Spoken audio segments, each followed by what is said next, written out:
si General Diwata Torre. Sabi niya, the police can anytime arrest you without bringing the warrant of arrest and then tell you, doon ka na sa presinto magpaliwanag, nandun ang arrest warrant mo. Is that proper? Hindi.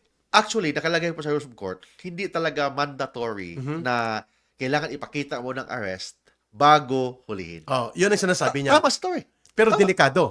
Tama si Torre na hindi mandatory na ipakita ang warrant of arrest Habang inaaresto ka. habang inaresto. Hmm. But after the arrest, kailan ipakita mo?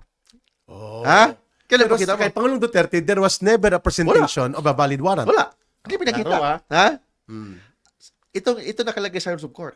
Hindi kailangan ng isang pulis na ipakita yung warrant of arrest. Pwedeng arestuhin muna, Hmm. but kung ni-request ng isang Sana inaresto, warrant of arrest ko. sana ang warrant of arrest ko, kailan ipakita mo? Hmm. Kasi kung hindi, illegal yun. Oo. At delikado din yun. Delikado yun. Kasi vulnerable for abuse. So, pero mas maganda, ipakita mo na yung warrant of arrest Bago ka mangdakma ng tao. Oh, yan.